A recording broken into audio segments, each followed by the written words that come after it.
আমার উদ্দেশ্য এটা আমাদের এলাকা, কিন্তু আমি একজন সোশ্যাল অ্যাক্টিভিস্ট। হ্যাঁ, আসসালামু আলাইকুম। আমাদের এলাকা খুব প্রত্যন্ত এলাকা, গহীন এলাকা, যেখানে মানুষ আসতে ভয় পায়। তো সেই জায়গায় আমাদের হুজুর, যেখানে হুজুরের শিডিউল হয় না, সেই জায়গায় হুজুর আমাদের এলাকায় চলে এসেছেন, আমাদের প্রত্যন্ত এলাকায় চলে এসেছেন। হুজুর, আপনাকে স্বাগতম এবং আমাদের অবস্থাটা আপনি দেখছেন। দেশবাসীর উদ্দেশ্যে আসলে শুধু একটাই কথা, আজকে 7-8 দিন ধরে আপনারা জানেন যে ভারী বর্ষণের কারণে পাহাড়ি ঢলে এই যে সাতকানিয়া, বাঁশখালী, চন্দনাইশের অসংখ্য জায়গা গ্রাম অঞ্চলে একদম তলায় মানে চলে গেছে। এবং পাশাপাশি আমি এখন সরল ইউনিয়নে আছি এবং আমি 4 নম্বর ওয়ার্ডে।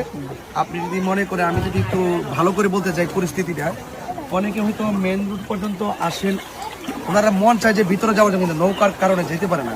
তো আজকে আমরা 7-8টা নৌকা অনেক কষ্ট করে এলাকাবাসীর সহযোগিতায় আমরা সংগ্রহ করেছি।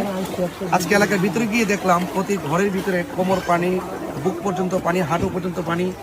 এবং আরেকটি কথা যদি বলি, এখানে অনেকগুলো ঘর আছে মাটির ঘর।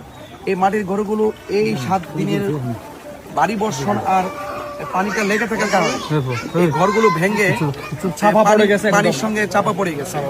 এবং আরেকটু কথা যদি বলি, অনেক মুরগির বাচ্চাগুলো আছে, দেখলাম অনেক মুরগিগুলো মা বোনরা হাতে করে নিয়ে ঘুরতেছে।